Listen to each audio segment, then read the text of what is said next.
Hello friends, I'm Ellie, welcome to Cardboard Design. Today, please continue to listen to the meaningful fairy tales I am about to tell. You will learn a lot of interesting things. I hope you will like it. The first fairy tale, Holger Dance. In Denmark, there stands an old castle named Kronenberg, close by the Sound of Elsinore, where large ships, both English, Russian, and Prussian, pass by hundreds every day. And they salute the old castle with cannons. Boom, boom, which is as if they said, "Good day." And the cannons of the old castle answer, "Boom," which means many things. In winter, no ships sail by, for the whole sound is covered with ice as far as the Swedish coast, and has quite the appearance of a high road.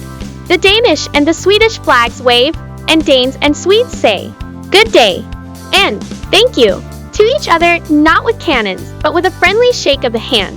And they exchange white bread and biscuits with each other because foreign articles taste the best. But the most beautiful sight of all is the old castle of Kronenberg, where Holger Dansk sits in the deep, dark cellar, into which no one goes. He is clad in iron and steel, and rests his head on his strong arm. His long beard hangs down upon the marble table, into which it has become firmly rooted. He sleeps and dreams, but in his dreams he sees everything that happens in Denmark. On each Christmas, even Angel comes to him and tells him that all he has dreamed is true, and that he may go to sleep again in peace, as Denmark is not yet in any real danger, but should danger ever come, then Holger Dansk will rouse himself, and the table will burst asunder as he draws out his beard. Then he will come forth in his strength, and strike a blow that shall sound in all the countries of the world. An old grandfather sat and told his little grandson all this about Holger Dansk, and the boy knew that what his grandfather told him must be true. As the old man related this story, he was carving an image in wood to represent Holger Dansk to be fastened to the prow of a ship, for the old grandfather was a carver in wood, that is, one who carved figures for the heads of ships, according to the names given to them. And now he had carved Holger Dansk, who stood there erect and proud, with his long beard, holding in one hand his broad battle axe, while with the other he leaned on the Danish arms. The old grandfather told the little boy a great deal about Danish men and women who had distinguished themselves in olden times, so that he fancied he knew as much even as Holger Dansk himself, who, after all, could only dream. And when the little fellow went to bed, he thought so much about it that he actually pressed his chin against the counterpane, and imagined that he had a long beard which had become rooted to it. But the old grandfather remained sitting at his work and carving away at the last part of it, which was the Danish arms. And when he had finished, he looked at the whole figure, and thought of all he had heard and read, and what he had that evening related to his little grandson.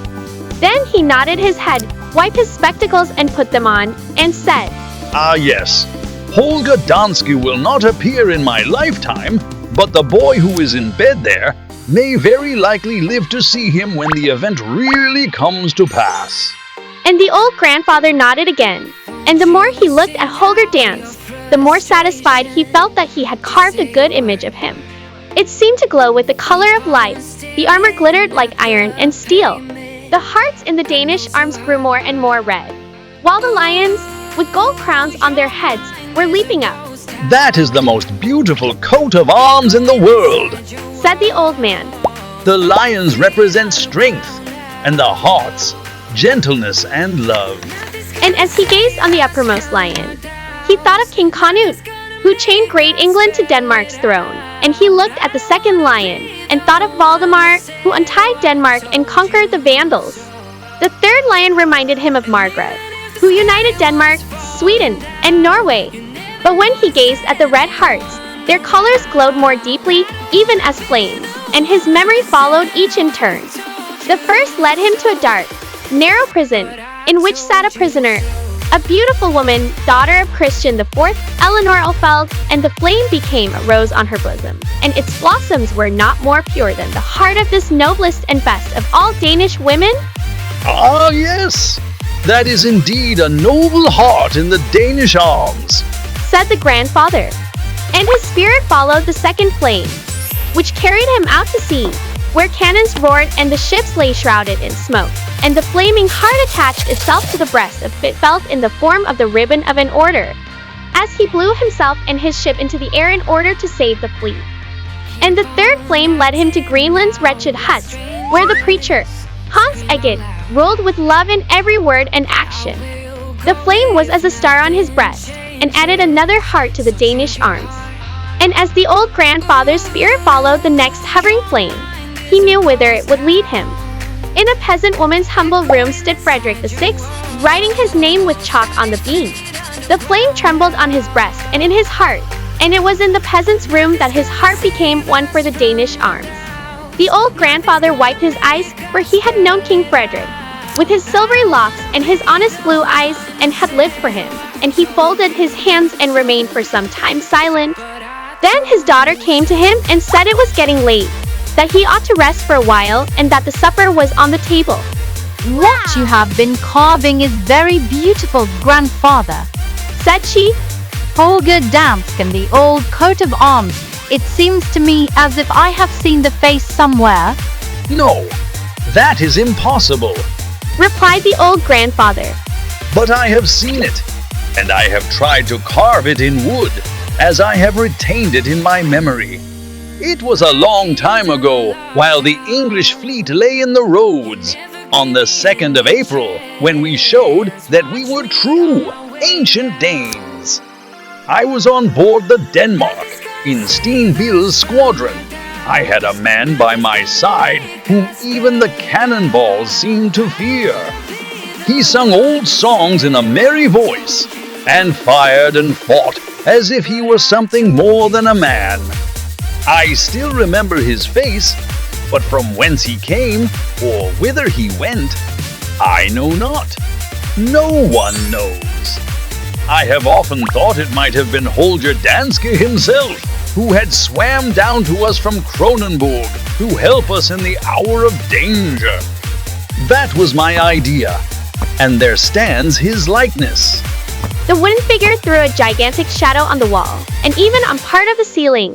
It seemed as if the real Holger Dansk stood behind it, for the shadow moved, but this was no doubt caused by the flame of the lamp not burning steadily. Then the daughter-in-law kissed the old grandfather, and led him to a large armchair by the table, and she and her husband, who was the son of the old man and the father of the little boy who lay in bed, sat down to supper with him. And the old grandfather talked of the Danish lions and the Danish hearts, emblems of strength and gentleness, and explained quite clearly that there is another strength than that which lies in a sword. And he pointed to a shelf where lay a number of old books, and amongst them a collection of Holberg's plays, which are much read and are so clever and amusing that it is easy to fancy we have known the people of those days, who are described in them. He knew how to fight also, Said the old man. for he lashed the follies and prejudices of people during his whole life. Then the grandfather nodded to a place above the looking glass, where hung an almanac, with a representation of the round tower upon it, and said, Tycho Brahe was another of those who used a sword, but not one to cut into the flesh and bone, but to make the way of the stars of heaven clear and plain to be understood. And then he whose father belonged to my calling, yes, he the son of the old image carver, he whom we ourselves have seen, with his silvery locks and his broad shoulders, whose name is known in all lands. Yes, he was a sculptor, while I am only a carver. Holger Danske can appear in marble, so that people in all countries of the world may hear of the strength of Denmark. Now let us drink the health of Bertel. But the little boy in bed saw plainly the old castle of Kronenburg, and the sound of Elsinore, and Holger Dansk, far down in the cellar, with his beard rooted to the table, and dreaming of everything that was passing above him. And Holger Dansk did dream of the little humble room in which the image carver sat. He heard all that had been said, and he nodded in his dream, saying, Yes, remember me. You Danish people, keep me in your memory. I will come to you in the hour of need. The bright morning light shone over Kronenburg, and the wind brought the sound of the hunting horn across from the neighboring shores. The ships sailed by and saluted the castle with the boom of the cannon, and Kronenburg returned the salute.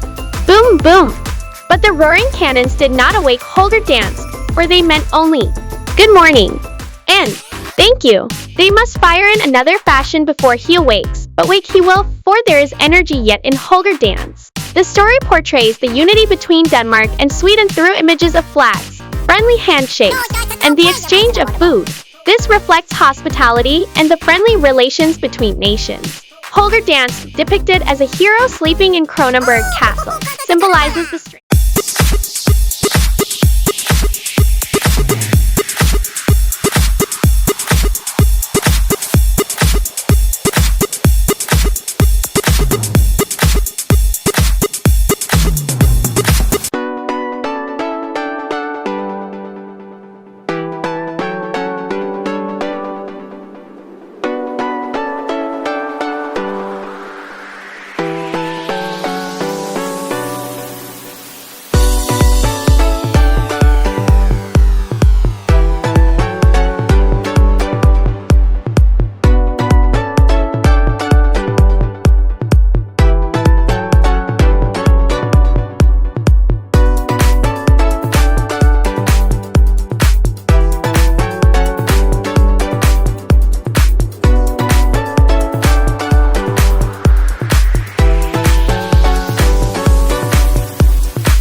always alone.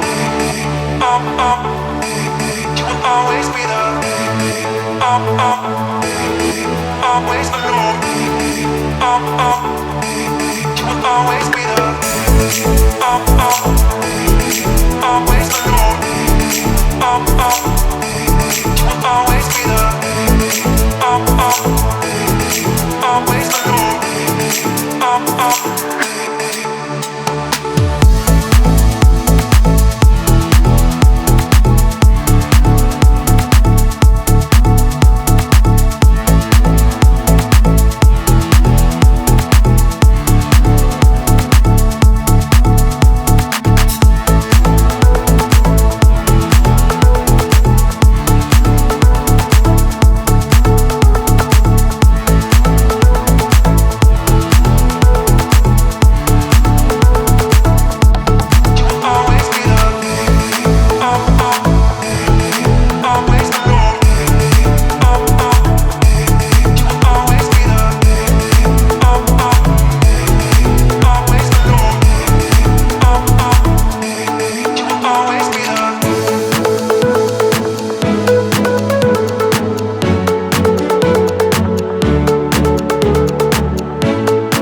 Always alone.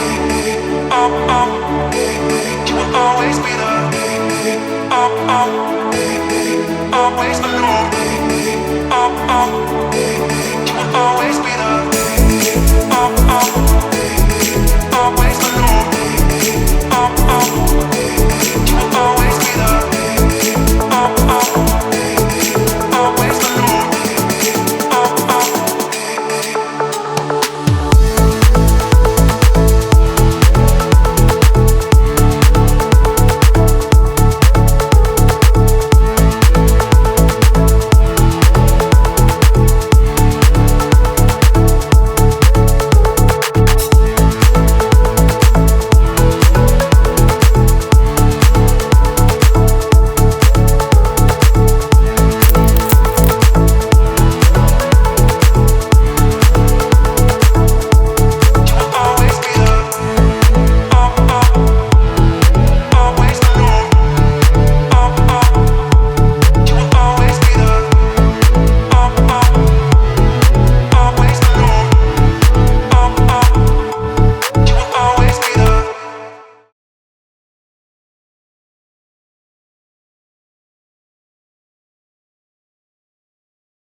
Yummy.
push over limits with you right now.